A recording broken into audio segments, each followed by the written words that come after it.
All right, comedian Ron G. Thanks What's up, for man? coming. How you doing, dude? Good to see you. Same here, man. Yeah, you got to say the whole thing like a Tribe Called Quest. Comedian Ron G. Yep, that was the Cat Williams episode on Boondocks, right? Yeah. I was one of the music composers and coordinators really? for season 2. Yeah. Really? Yeah. Oh, so you know, was Rodney there at the time? Yeah. Yeah? Yeah. I Such worked a good with him dude. on a BET show like a long time ago. What was it called? Gosh, I can't even remember. It was a long time Okay, ago. yeah. And I know I was like a kid. I was a pup out here trying to figure out this game. This game. But Yeah. He was a really dope writer, man. Yeah. Yeah. It was like, such a good, talented people, and Aaron's a really smart guy, and Carl. That show and them. was classic, bro. Yeah. That show was classic. It's almost like Simpsons, but ahead of its time. When things happen on that show, it happens in real life. People are like, yo, this was a Boondocks episode. It's like, this was a Simpsons episode. Like, it was like one of those things, man. I missed it because, like, for a while, I'd be like, love to hear their take on this while things were happening. Yeah. It might have been too crazy to do it. I don't know. No, it was one of the shows ahead of its time. Like, if it was now, it would get canceled. It would get canceled because of... They would never make it. Yeah, but I just almost like David Chappelle show. David Chappelle tackled a lot of stuff that, like, before his time, like, was reckless. But we loved it, you know? But like in Living Color. And Living Color had a lot of crazy stuff that now it wouldn't hold up because of the time we live in. No. I mean, even things from 10 years ago, like I watched The Hangover and I was like, oh, this is weird. Like it's the culture has changed. You can't Tropic say Thunder. Oh, never. And the time we live in too, people will base a whole assumption of you off a soundbite versus hearing the whole context of something, which I feel like is very unfair as well. But people are lazy and they don't do research. They like, oh, he said that, and you're like, but maybe that was a setup for a joke that happened before, but they didn't show that part, and they showed that part, and it made him look bad. But, yeah. Well, do you have that time? Do you write sometimes or do jokes, and you're like, all right, well, this joke, if it was taken out of context, might be bad, and so you don't do it? Most of my stuff is I can stand beside the stuff I talk about. You know, like for me, I literally talk about things I care about. Right. Like I used to, as a comic, you trying to find your voice. I feel like that's the hardest part about comedy, trying to find your voice. But as a comic, once you find your voice, it's about fine tuning, and then you just graduate and grow that voice, because I know my thing is relationships. I love talking about relationships, and at first, I love your relationship stuff. Thank you, bro. Because it's clean, but it still goes all the way, bro. I'm like learning. The backing up booty one. That one killed me. That's so funny. Yeah, man. I had to learn. Like again, all my stuff is based off the truth, and you exaggerate a little bit, but that's where it comes from. I don't like pulling from the sky trying to find what I like to talk about, because sometimes it falls in my lap and I'm like, oh, that's the thing I want to be on my new set around. Right. Yeah. Why does she wash the scrunchie? Why did she wash it? You said something about washing. Oh, she said, where is my scrunchie? Oh, okay. So when women tie their hair up and they like you a lot and they have some alcohol in their system, usually they put the scrunchie on. Yeah. Like you like that. But if they don't like you like that, they don't get the scrunchie. And that part might not be for everybody. But yeah, for those of you with a woman that you like and she likes you and she says, hey, where's my scrunchie? You know what time it is. Oh, okay. Yeah. I got it. Grown folk talk. Grown folk talk. See, I can say what I want to say without saying it. That's why we are master of these words, man. Yeah, but that's part of being like, you would consider yourself a clean comedian? I am. Yeah. I am. And there's... I try not to announce. I'm doing better about announcing it.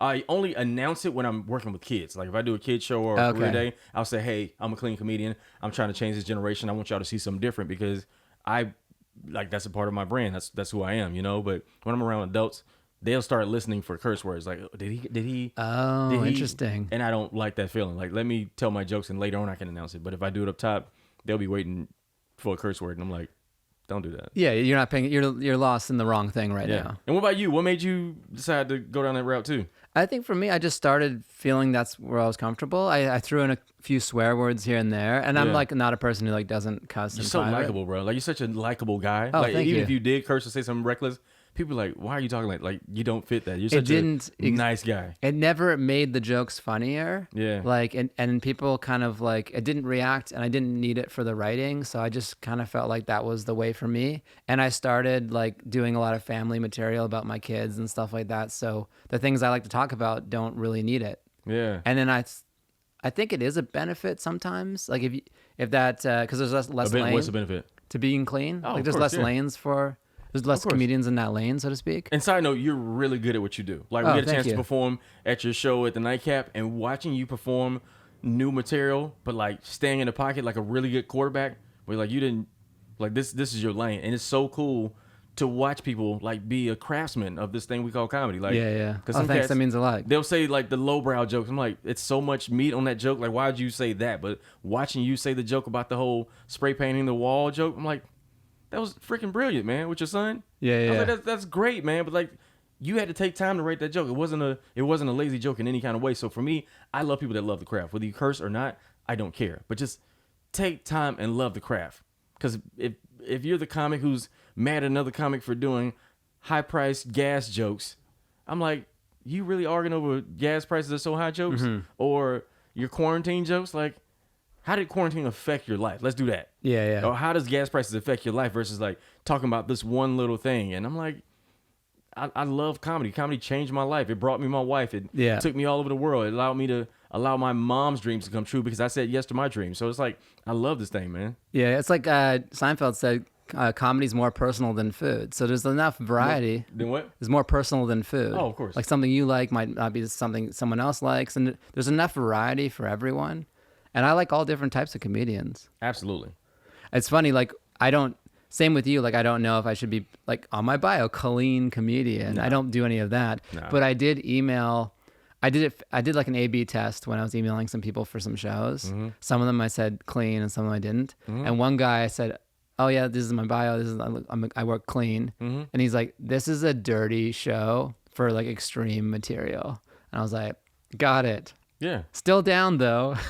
Yeah. Did you get it? I didn't get it. No. It's all good. Because sometimes it's not our lane. Like I've lost comedy competitions that I would have been perfect for, but because it wasn't my lane and people put me in a box, that's what it is. And so sometimes like people like you and I, because there's no path, you have to create your own lane. Because people literally, like with my people, they consider me a church comic. And I'm like, I'm not a church comic. Like I say disruptive stuff in church on purpose. Because I'm like, I'll go to church and be like, clap if you want to marry a virgin, fellas. And nobody clap. And I'm like, so y'all judging me. This is what we doing? Like I'll say something like that in a church and it's so funny to do. Or that's such a good opener because like even right now I'm like, I don't know what to do. You kind of freeze everyone. Right. You know what I'm saying? I'm disruptive, but I'm clean, but I don't have to announce it. And so sometimes when I do mainstream rooms, I'm considered the black comic because I've been doing Chocolate Sundays so long. And I'm like, no, I'm just a great comic. Like I can perform anywhere. Chocolate Sundays is 80% others, you know? Yeah. But if you just see the name, you're like, oh, it's a black show. And I'm like, nah. Yeah. It's not. I worked in two different worlds, like the rock world and the like hip hop world when I was in music. And so when I was doing a lot of rock stuff, I was the ethnic person. And then when I was in the hip hop world, I was the white guy. So I was like, hilarious. They call you white guy? No, but I was usually the only non-African American person in the room with all these hip hop sessions and, and stuff like that. So it was like I was the other both times in both different ways. Putting you on the spot. Which one did you feel more comfortable in? I like hip hop music better, so I felt more comfortable there. But I felt comfortable in both, to be honest. Yeah, like, equally, or like one you felt like, oh, I feel seen here, or whatever. I don't know. It was the '90s, so like scene wasn't a thing. Oh, God, hilarious. You know, and like you just did your work and shut up and went home. Yeah. Also, the funniest place on earth is the recording studio. At least it was in the '90s. Like everyone was funny. Like all the artists are funny, like because you're locked in this room, like everyone's making jokes and like you're having like a great time. Mm-hmm. And it was the '90s. Some of the jokes probably are not good today, but it was just such a good feeling to be part of that group. And the way you made records back then, like you're all together, and then like 14 records come out, you're together for 6 months to a year, and like here's your product. Yeah. And then it just became like you're emailing songs around, and it's like you're doing it at home on your laptop, and for me it became less fun, which is why I transitioned out of it. Which is my next question. I don't know if it's so. How did you transition from music to like stand up? Like you're not just an average, like you're good at what you do. Oh, thank you. So what I did, I was around comedy a lot in New York because that's where I lived before LA. Yeah. I was actually the door guy at one of the Comedy Cellars. New Year's parties. Never been. Doing like the coat check and stuff like that because my girlfriend at the time, she was a waitress there. So I'd be there a lot. And then people always told me I should do stand up. Yeah. But like I didn't understand it. I was so deep in music. I was like, that's not a thing. I'm like, I don't understand like how they made money. I still don't. But comedians? Yeah, it's just like it didn't seem like a real thing. Like I couldn't wrap my head around it, and I was so deep in music, I never did that. But like the songwriting thing, like removing words, editing, re-editing, it's very similar in that. So when I first did it, I just wrote a bunch of stuff, and then I did it, and I was like, oh, I got laughs. I was like, oh, I think I could do it. And then once you do it that first time and it goes well, you're like, oh, okay, I can do this. Yeah. And then I just kept going. Did a lot of your music soft skills translate to comedy? Yeah, like having to do it all on your own. If you don't work, nothing happens. So like all that stuff. And also just like little things. And like I'd already done like a full lap of show business, so to speak. So I got all that like amateur thinking out of my head and like all the early mistakes. One of my favorite sayings is don't be boring, don't be desperate, you know? Right. That's like the key to LA. Sound like dating too. What's that? That sounds like dating. Great dating advice. Oh, it's great dating advice. Yeah, I got it from this like book that has the worst title, but was so fun. I found it in the bookshelves in Vancouver in Canada. It was like How to Make It in Hollywood. Yeah. Most of the book was like how to be an assistant to like a CIA agent in the 90s, but it had that one line in it. I was like, that's so good. That's a great line. Yeah. Because it's like, both of those things are unattractive to people. When you desperately want something, you're like, even if you're good, you're like, it's gross. Like, get away from me. Yeah. And if you're boring, it's like, all right. Yeah. I would add one thing to that. Add it. I would only add is LA gets fun when you stop caring. And literally everything I've gotten so far is because I stopped caring. My wife, my career, and I got better on stage because I stopped caring. Like people like, man, that crowd was terrible. I'm like, I don't care about what the crowd thinks. Yeah. Like I literally go up and perform and have a good time. And if I have a good time and you don't, you got sewage in your soul and you need to fix that. That's not my problem. And you missed an opportunity. Because we're legends. We are future legends. So if you get a chance to watch somebody who's going to be a legend perform while they're becoming who they are and you don't appreciate it because of whatever your bias is, because you've been watching social media comedy and you've only seen real comedy online and you don't know what like the real experience is where you're like in a chair and you watching a lineup with just great comics, just experience. And you're comparing that to watching stand up online where you can't feel that energy. I feel like you really miss out on like a human, awesome, like I'm alive moment. Yeah, totally. I had a late night show in Austin this last weekend. I was going on at like almost midnight. I was the last person to go up. There's probably like 4 people left in this room. I'm with my wife. She's like, I don't think you're going to do well. Why would she say that? Exactly. So first off, it's like, I'll get to That's that. Weird. Okay. I'll get to that later. I don't think she meant it negatively. Like she doesn't come around. She's just like looking at the environment. She's like, all right, I don't think this is going to go well. My wife would never say that to me. Okay. Well, now she's learning. Okay, good. So, and I was like, all right. So I was like, thanks. Right about to go on stage comment. Right. Then I go up and I was like, hey guys, my wife's here tonight. And like the 3 people clap. I was like, she doesn't think this is going to go well for me. So why don't we have a good time and then we'll fight on the way home. Yeah. And so I just leaned into it and it ended up being funny and it worked. Of course it did. Yeah, of course it did. Yeah. But I could have taken it the other way and been like, oh, fuck, I can't believe shit. But this is what we do, bro. We make orange juice. It's like judo. You got to flip everything. it. Yeah, we make lemonade out of everything. Yeah. We've had some terrible shows, and sometimes the more terrible the show or the environment that we perform in, for me, makes it funnier because I'm going to clown everything in the room, even from my walk up to the stage or somebody gave me a terrible intro. I'm using everything in the room to remind people like, yo, like, this is my show. Yeah. We're here. I have a difficult name, so people are always like, I'm so sorry I messed up your name.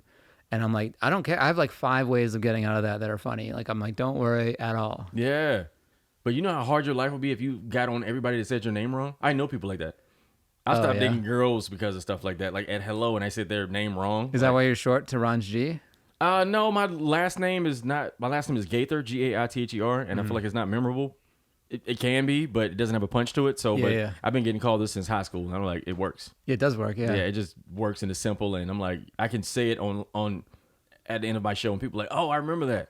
Yeah. But if I say Ron Gaither, it's like, is it G-A-Y or G-A-I or? Yeah, that's what I struggle. I'm T-A-Y-O-U-R, which is challenging. Never heard that last name before in life. Right, yeah. I mean, I think we're the only ones. Right. So I get Taylor a lot and Latif. I've been introduced as Latit before, so like, I've gotten them all. Your whole name is like a Wi-Fi password. It basically is. Your whole name is throw an ampersand and a number. Is that a 3 or that's a T? T, okay. Whew, yeah. So yeah, I mean, like in the 90s, like people changed their names. I would be Larry Taylor, you know. Mm-hmm. But then it reached a certain point. Oh, is that what happened? In the culture?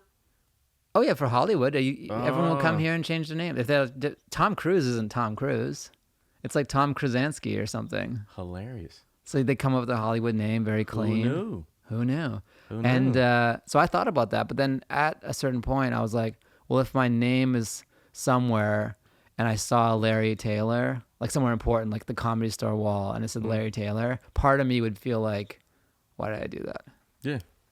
And it's like part of myself I'm erasing. That's awesome, bro. So I'm going with the more difficult name. We'll see. No, it's cool, bro. It'll stay. When you're famous enough, everybody will know it. Yeah, exactly. Oh, so what's one thing you invested in your career where you're like, all right, I took the time to build this one aspect. It doesn't have to be monetary. It can be time-wise. And you're like, this really paid off for me. This was a good lane for me. Okay. So I think around 2010, I did 100 colleges.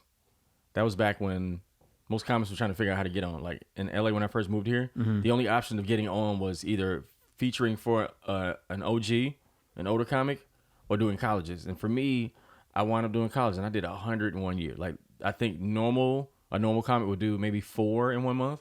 I was doing 100, and that was ridiculous. It was ridiculous. I had so much fun because I always wanted to travel, but traveling by yourself, I was like, this is not fun. Yeah. And so my week would be like, got home first day, jet lag. Second day, I'm packing, prepping for the week. Third day, I'm flying out that morning for about 8 months. Wow. Just stupid.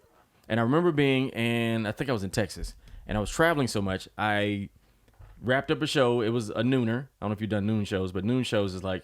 It's interesting. You go to a school because they have free pizza. Like, they have a noon show, and the kids are only there for free pizza because they don't know who you are. And they give you a terrible intro, like, hey, this guy, Ron G. Yeah. That's why I always tell somebody's amateur when they say my name before they... Oh, the worst. Yeah. Hey, this guy, Ron G, he's a comic, and he's funny, and we just wanted... Anyway, the microphone goes out. Hey, Ron G. Yeah. I'm performing in the middle of nowhere, Texas, and I remember the show was over. Everybody's like, oh my God, you're great. Got to go to class. They left. I walked back to my car.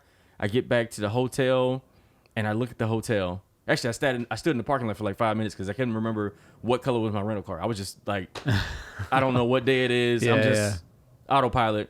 I'm like, I don't know what kind of car I got. And I'm like pressing the button like, oh, okay. Oh, there you go. Found it. Get to the hotel. I'm in the shower, and I have a full meltdown. I have a whole meltdown because I'm like, I am a grown man, and I've never been in love before.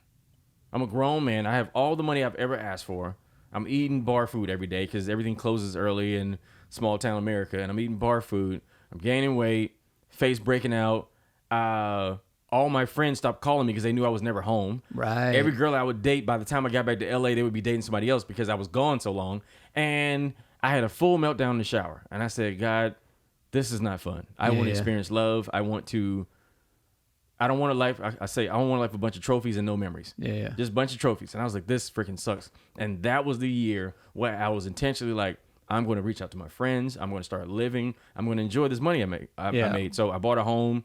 Congrats. I fell in love. Yes. And I didn't ask for a wife. I asked for a girlfriend. I asked to fall in love. I didn't ask for a wife. I should have asked for a wife. But she was the lesson that got me to my wife. So I'm grateful for that. And so now I make it a priority to make sure I live too. Like me and my wife, we do date night once a week. That's so important. Once a week, keep no that going what. Once you have kids, because that'll... Of course. Like no matter what. We're going to try to build our kids around our life. Like, right. No, we were here before European you. style, yeah. Yeah, we were here before you. So if you want to be a part of it, you can cry if you want to, or if you can come be a part of the show that we already had going on. Because, and I just learned how to like really enjoy myself and go on trips. And I like blowing my money on trips. Yeah, you got to live experiential. Yeah, I could buy cool stuff. Like I love shoes and watches and stuff, but I love going on trips. And so with my wife, you're like, what you want for your birthday? Let's go somewhere. I don't care where. Let's go. What's your favorite place to go? Like if you're like, I want to go somewhere tomorrow, where do you go? We went to Bali for our honeymoon, and I had so much fun, bro.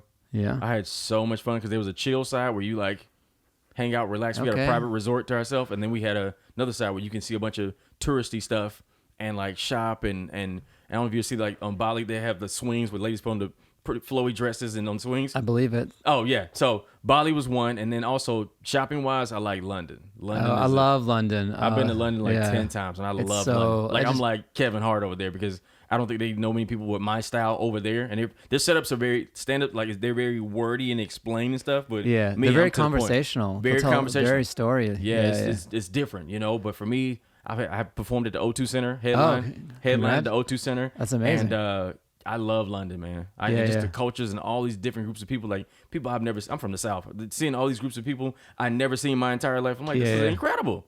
And the food, I'm like, this is amazing. Yeah. I just felt at home there.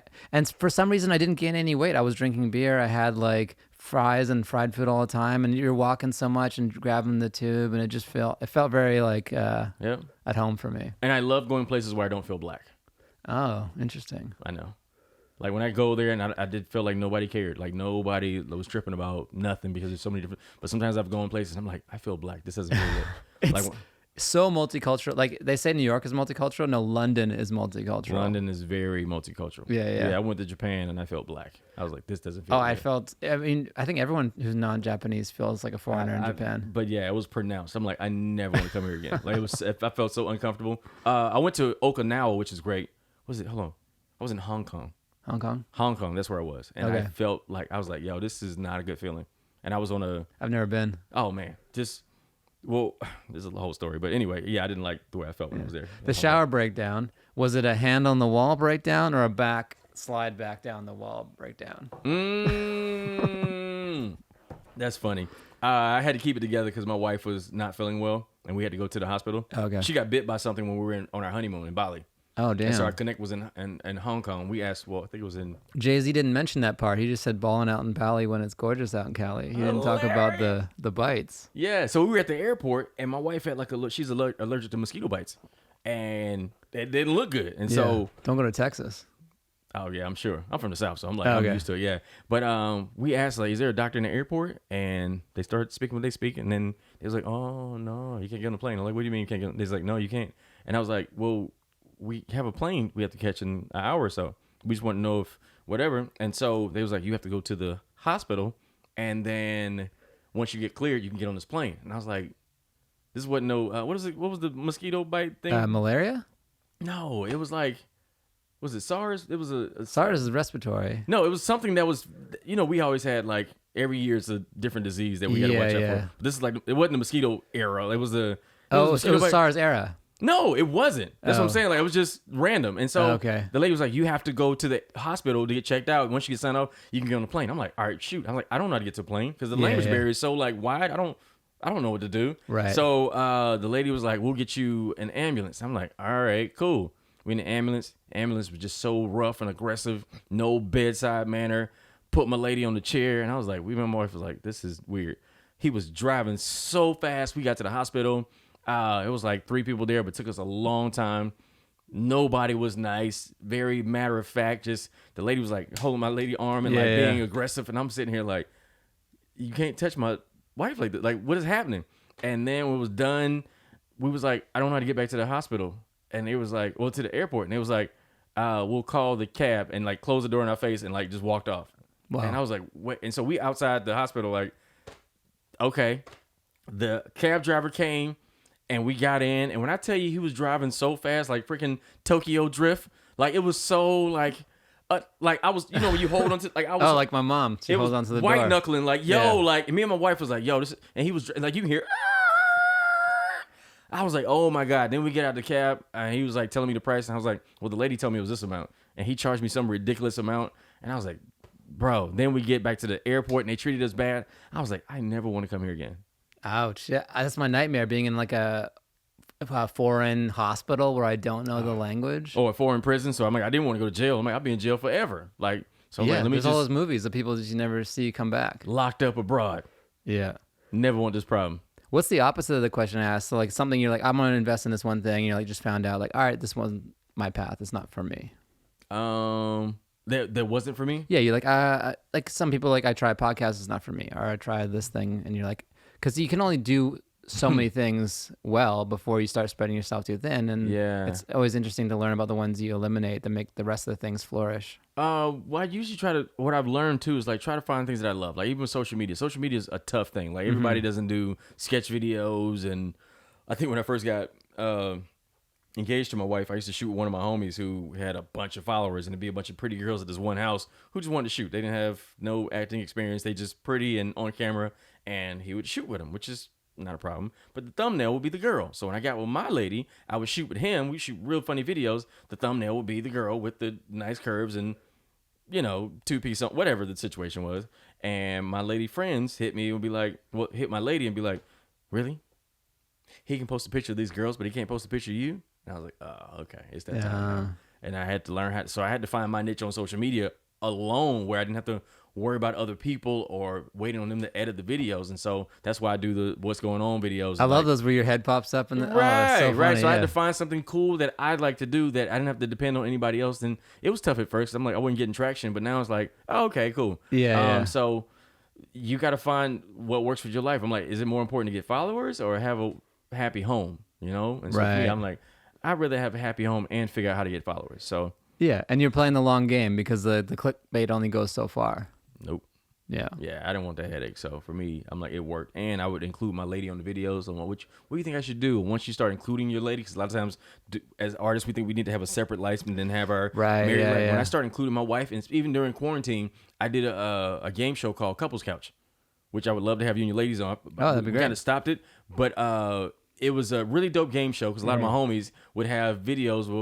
They make girls twerk and twerk for money or whatever. And for me, I was like, I enjoy twerking, but that doesn't work for what I'm trying to do. So we would have cool couples on and have them do trivia and stuff like that.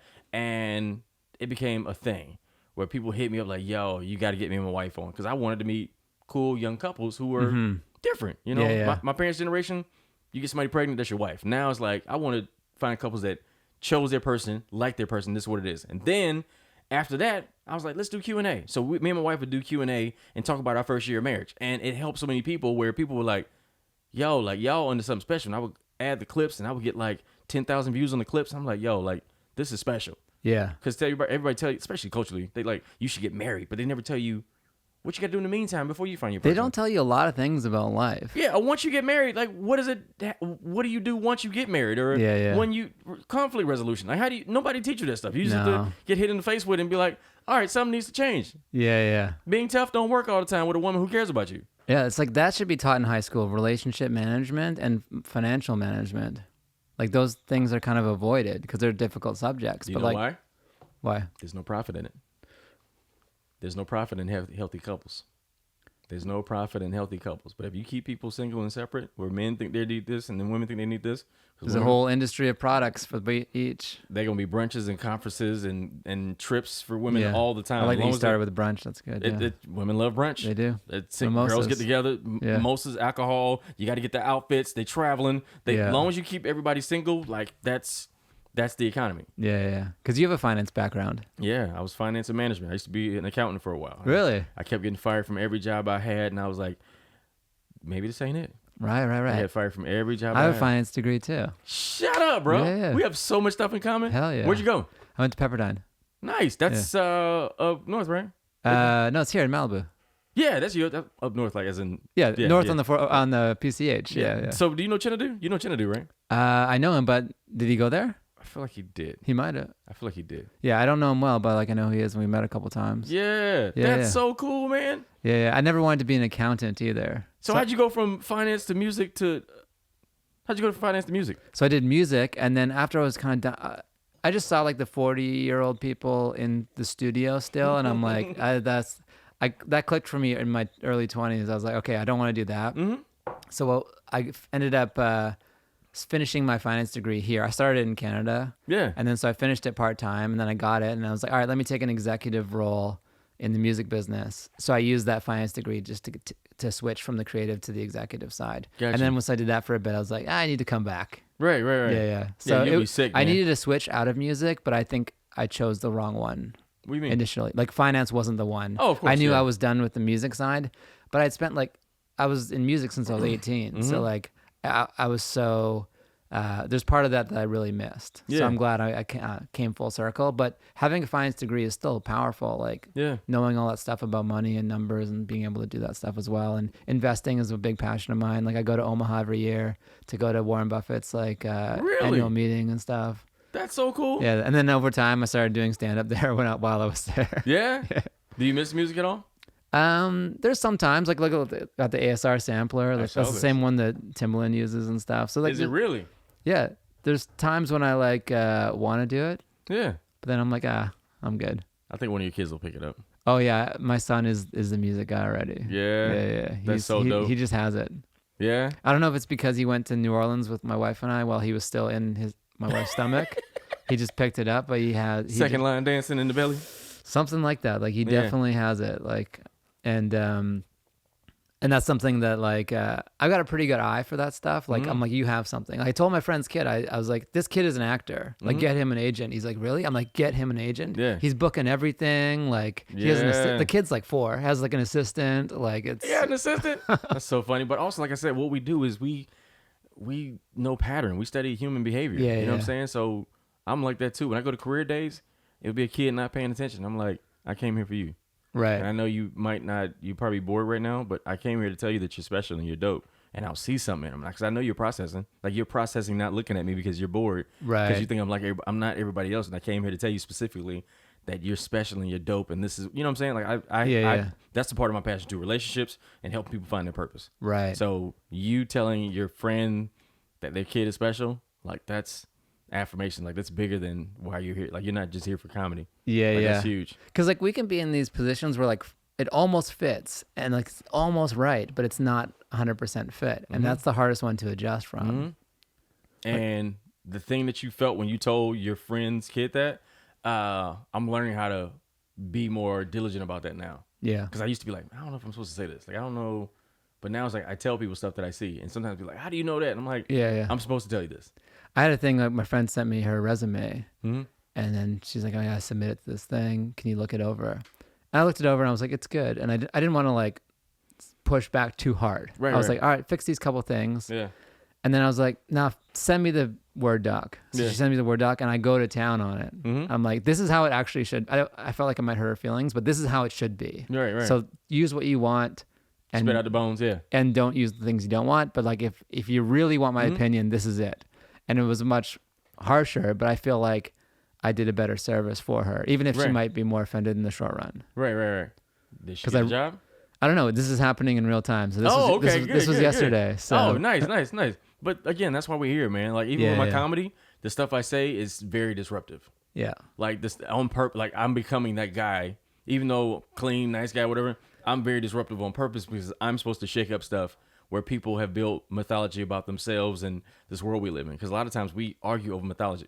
Like in a political level, we have this mythology of this part of the government is this thing because they stand for this and the values and blah, blah, blah. And then the other side's like this. But I'm like, it's all mythology. It's not based on nothing. What's why we have symbols and crests and things? Like it's all... Right. And it's none of this way of thinking is in the Bible, even though it's supposed to be Christian based or whatever, and we're a God-fearing country, but we kill people all the time and start wars, and you don't look out for your neighbor. Like it's not. Don't do that. Like we're not surprisingly well equipped to manage two conflicting thoughts always in our heads. It's comfortably. Yeah. It is weird that we can do that at all because we're not very logical beings. It's bipolar. It's crazy. Yeah. It's crazy. Like you're supposed to.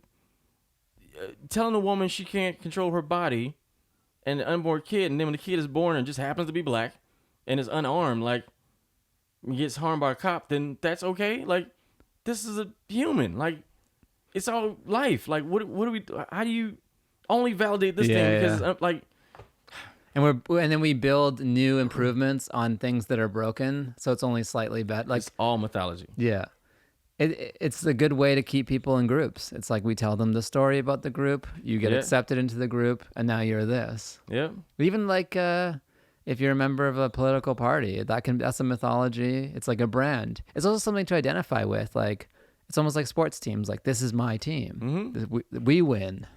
You didn't do anything, but we win. And the fact that we live in a time where everything's so polarized and it's this or that. Yeah. Like there's no nuance. That's on purpose, though. There's no nuance. And again, that's to divide. So this is what I said about... We can wedge you into this group or that group. Bro, that's why I said there's no money in people coming together. Right, yeah. There's no money in unity. Like, as long as they keep the people divided, it'll always be money being made. Somebody's getting money. Yeah, look, we're divided right now, LA and New York. Of course. Right. If a protest and somebody tearing the city up, somebody's getting a check for that. Somebody's getting a big check. I like that thing in Star Wars. Do you watch the Star Wars movies? I haven't seen it in a while. Okay, well, there's a new one. And then at some point in it, they find these bad rich people in the movie who are like selling arms to like the Empire. But you know Star Wars, like, you know, to the stormtroopers. They're selling them all the guns. And then the guy hits the button. He's like, look, but they're also selling to you guys. So it was like one guy who was supplying both sides of the war. I thought that was a good way of like instilling that into us. Right, It's like dropping bricks off in front of a protest, just a whole pallet of bricks. I'm like, somebody's getting paid for all this. As long as we stay divided from micro level to a macro level, as long as we stay divided, somebody's always getting a check. I was thinking about this recently. Like, it's so crazy. We go to work and then we have like work relationships with other humans. It's like if I'm a boss or someone is my boss, like we talk weird to each other because we have to have this weird fake relationship at work. Like, isn't that insane? It's our life. And so like this person's above you, this person's below you. It's very strange. And then we're all like, that's okay. Right. Or you have a job and you have to ask your boss for time off to take care of your family. Yeah, or to go to the bathroom or for the lunch break. Can I go to the restroom? Can I take time off to take care of my sick loved one? Like, that just drives me crazy. I feel like I'm very interested to see what happens now, because basically they just said money is fake. Who is they? Like the government. They just gave everyone money now. They like, before it's like, oh, we can't do this, we don't have enough money. There's a pandemic. Okay, here's money for everyone. And now at some point they're going to be like, all right, we're not doing that anymore. I'm very interested to see what happens when that happens, because that's coming soon, like in September. Oh, you talking about like the loans and stuff like that? No, just get like paying people not to work. Or giving people money so because they lost their jobs and stuff. Yeah, a lot of businesses are having a hard time hiring people. They're like, because what I pay them is not as much as their unemployment, so it's hard to find employees. Right, and so like this is a social experiment we've never seen before. So I wonder what's going to happen in September. It's coming up. Yep. Also, with the what is it, the renters thing, the protection where you can't get kicked out because of COVID, you can't pay your rent, so they have a protection where you can't kick anybody out because of some law that got passed. Oh, really? Yeah, it was a thing.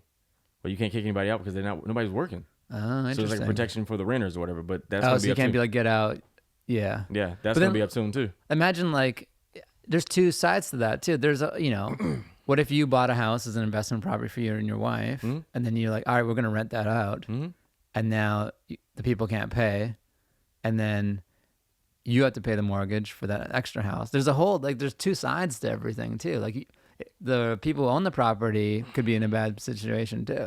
It's all bad. Yeah. It's all bad, and it's all, like I said, mythology about who we are and what we are and what this country is. And it just sucks, man. Just like how we never have money for stuff, and then magically we put billions toward military stuff or toward adding to the police arsenal of tanks and stuff that's needed to protect us. I'm like, that's interesting. Yeah. Comes out of nowhere. It's crazy. Comes out of nowhere.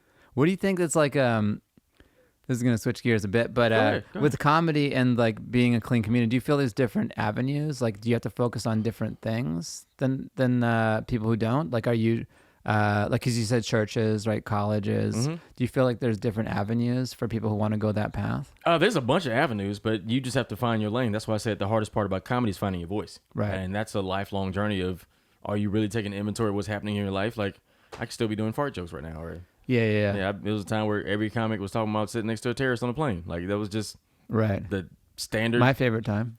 Right. I'm like, it was just lazy, low hanging fruit, you know. But for me, if you hear me perform, you can literally tell what I'm going through in my life, and I like building around that. So for me, as long as I talk about the human experience, it doesn't matter where I perform at. Right.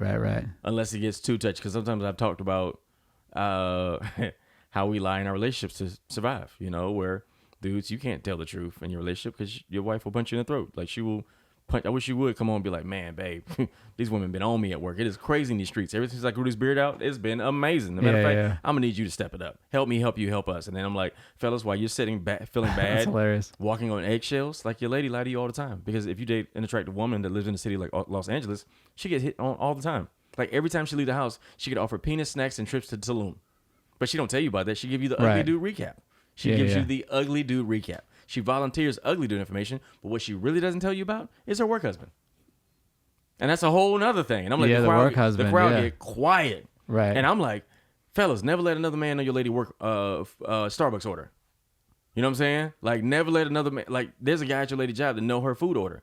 Wow. You know what I'm saying? Yeah. And it's so messy and disruptive, but For me, it's the human experience. Yeah. Because we all like I said, that's good women. stuff. If I was wrong, you would check me because there's never a time where a man speaks out of turn and you don't check him. Crowd is quiet because I'm like it's disruptive, you know. And I did that joke at a church one time and they told me to wrap it up, and I thought that was so funny. How did they tell you? They said the pastor's like, get the band. Can we get the band to come back up here? And I'm like, I'm only doing jokes, but it's so rooted in truth. It's like, it was just funny because the crowd was laughing, but some of the people were like, it's too uncomfortable. And I was like, right, it's comedy. Yeah. You know? But that's where I am. Comedy's uncomfortable, and then release. Where are we going? Release. Comedy's always based on truth. But Yeah. you embellish the truth in some kind of way to let people see themselves. And our job is to create orange juice. We create orange juice because nobody like medicine. Right, yeah. We're masters of making orange juice. David Chappelle is one of the best at making orange juice. Yep. Orange juice isn't even a thing anymore. Non-concentrate, just pure orange juice. Yeah. When's the last time you had orange juice? Actually yesterday I went to Carl's Jr. Nice. Yeah, but I think it was made from concentrate, so who knows? Yeah, it's like it was a coffee, orange juice, bagel culture. I mean, that's my New York side in me, but like then now it's like, oh, well, bagel is sugar now, orange juice is sugar now. I guess coffee is still okay. I don't know. Everything's like processed and like I don't know. Like eating like I couldn't find a watermelon with seeds in it for like forever. Like forever. Like it's hard to find or fruit. Why do you want it with seeds?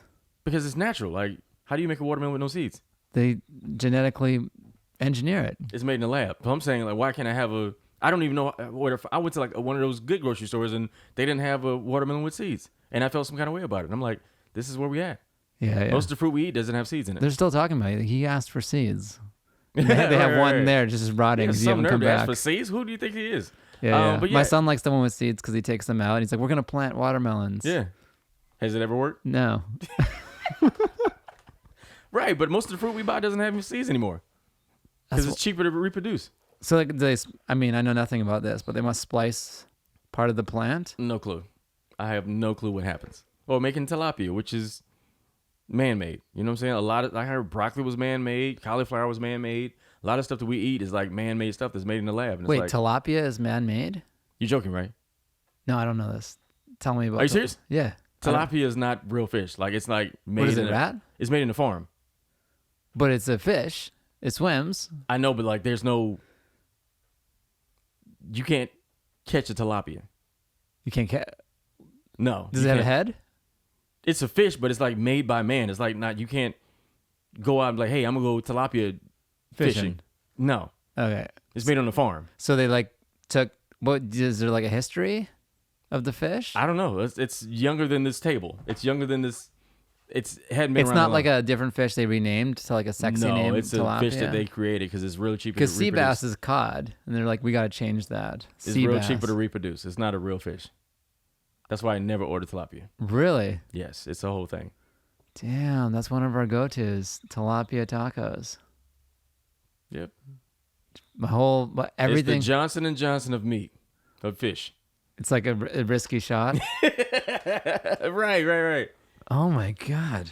Yeah, man. Well, you know a lot about health and stuff, so it looks like you're staying healthy and things. Well, my are wife, good. we're conspiracy theorists, and we do research on stuff. Most people were just given stuff, and we're like, oh, this is what truth is, but Right. do research, and my wife will tell me some stuff, and I'm like, there's no way. Like I was like the same way you were. I'm like, tilapia is not real. He's like, no, it's not real. And I was like, get out of here. And I started doing research, and I was like, oh, it's made in the farm. And all this fish big tilapia is taking over. Oh my God. Yeah, and that's it's like crazy. all in the one little tank, and this feces, and all in one little. It's not good, but Yeah. nobody tells you that. We'll wrap up with a couple of questions if you don't mind. Okay. So do you feel Did you not like me talking about your tilapia? Is that why you changed the subject? No, I just felt like I didn't want to push you too far into the next Oh, hour. I'm just playing. I'm playing. Oh, yeah. Oh, the touchy tilapia area? He's like, now we're going to change topics. You're talking about tilapia. You said you were That's controversial, and now I tilapia understand. tacos. We're not going there. Okay, next. Yeah. Nah, you good. I gotta go throw up my lunch. So funny. Do you feel that comedy still, in terms of the business side, like you have to really add something onto it, like because there's not a lot of money in it initially, so like you have to add on actor or podcaster. Is that still part of the path? I feel like there was a time. I feel like I was the last generation of stand-up where you can do a late night and your life change. Right. So I did Arsenio. I did Last Comic. Yeah. I was a finalist, and nothing happened because this is also post reality. Remember back there was a time when Hollywood shut down and it was like all reality based stuff. Right. So like that was American Idol, all that stuff. It was all like there was no scripted TV. It was all like I was on the tail end of that when I did, I think, Last Comic Standing. So, but now as a comic, being funny is not enough. You have to learn how to do podcasts. You have to learn how to create videos. You have to be a editor, marketing manager. You learn how to cut videos. Yep. You have to learn how to shoot videos. You have to be a director. You have to be a producer. You have to do music composition. You have to do all this stuff just to be seen, and hopefully one of these things will take off. And I said, luckily, I've been doing this long enough where my resume has carried me even during this time where even though I'm not doing social media on the level that I would like to, I'm still known enough where like he is hilarious because I've seen him perform so many times before social media was the thing. You know what I'm saying? But for a young comic starting like right now, it's a lot. Yeah. It's a whole, you got to be great at a lot of stuff. And then, I'm also a pure comic. I love doing stand up. And I was also like, yo, as long as I do stand up, I'll be seen. But then I realized social media was taking off. Right. And I'm like, I can complain about it or get on the boat. So now you gotta get on the boat. Yeah. I'm on the boat. Like I'm on the bus. We doing social media and we working on this and we working on acting. So, but I will say to those of you who want to do this career, being just an actor sometimes is not enough.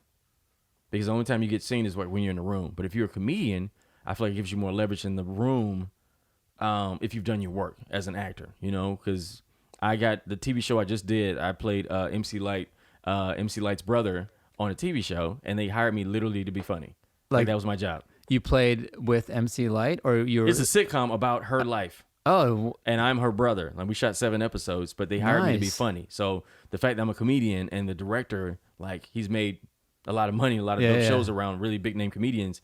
For me to be in that position is like, it gave me leverage when it was time to audition. Like, oh, he's a comedian, but he's also a good actor too. Yeah. And so on set, bro, when I tell you, they were like, go, just go. Like there's no wrong, just go. And if it's too much, we'll reel you back. Right.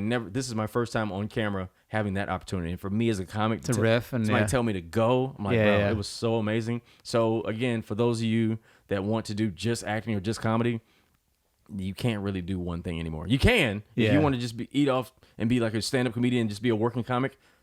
No problem with that. If you want to be just a working actor, I just say you have to have improv or stand-up or some other thing to get you in front of the people that can change your life. And then at least if you're going to do that one thing, you got to be great at social media. Yeah. Because social media is... That's the one thing you have to add on no matter what. Yeah. That's the thing that's the neutralizer. That puts you in the game. Because I've had big auditions with people who had millions of followers and no acting experience. And I've had acting experience, stand-up, and I'm in the same room with these people that's doing social media. So that's what happens. Yeah. Yeah, being able to riff is such a valuable skill that like really only comedians have at that level. That and it gives people. You... Yeah, and improv people. Yeah. But even still, it's a different thing. Mm-hmm. But being comfortable in the... Because it gives you the opportunity to get the opportunity again. Right. Because you're in the opportunity, you're on camera, and now you're giving a second opportunity to show you how far you can really take it, and give them, be like, oh, we trust this guy to go off. Right. Do you act as well? A little bit. I've been given I've had some opportunities and I've taken them. Like I played a podcaster in this independent film, and then they had a script. And then they were like, oh, can you just go off and like riff with the guy? Mm-hmm. And that's what they ended up using. They're like, oh, that was great. Of course. Yeah. Of course they did. Yeah. So small things. Like I think for me, it's more stand-up writer and podcast is my things, but I won't turn down. What's the dream though? What's the dream? The dream is... For you. I mean, if it still existed to just do the stand-up, that would be great. Yeah. I do like writing. Like I've written some spec scripts and stuff like that. And I have ideas. I wrote an original pilot. And so there's things that I like to do. Yeah. But it's like, and I do like the podcast. I like interviewing people and having people like that. Yeah. So all those 3 things are part of the dream. Yeah, you're dope, man. And doing this too, like, yeah, you got it. Oh, thanks, man. I really appreciate it. That's what I was telling you about the set that you were working on. I was like, that's your TV show. Right. The family. Mm-hmm. Yeah. That's the one. Yeah. Maybe that's got to be the next thing I write. Because you got to have 3 things in the hole. You got to be like, what are you working on? I got this, this, and this. Mm-hmm. So you can give them 3 things, and then they trust you. Man, you ready, bro. Oh, thanks, man. I appreciate it. Well, tell people where to find you. Ranji, this has been amazing. Give us your socials. Plug whatever you need to plug. I am glad you asked. If you don't mind, please follow me, Comedian Ranji, Comedian R-O-N-G. I'm just going to assume it's going to be at the bottom of the screen. So Comedian R-O-N-G. I'll get my editing skills up, and it'll flash. comedian Hell yeah. RONG at the bottom of the screen. Follow me on Instagram and YouTube. Also, every Sunday I host at the world famous Laugh Factory. I do a dope show called Chocolate Sundays. Check it out every Sunday, 7 and 9:30 show. And then it's an amazing show, one of the great shows of LA. Thank you, bro. Yeah. And then I have a movie coming out, hopefully on Netflix, called Will You Be My Quarantine? Still set to come out, hopefully in the fall. And then I have a TV series coming out called Partners in Rhyme. Partners in Rhyme, where I'll be playing MC Light's brother, the great MC Light. And it's an awesome family comedy, and it's amazing. And yeah, it'd be awesome. So check me out. Put all my tour dates and everything on my Instagram, comedian RONG. And shout out to whoever greenlit the MC Light show. That's someone who knows what's up. Yep. I have friends who are like waited 7 years to get on Chocolate Sundays. Yeah, it was actually it's like 3, and now it might be longer than that now. Yeah. Yeah, it's crazy. Quarantine. So check them out. Thanks again, Ron. Salute, we'll see you bro. soon. Thank you for having me.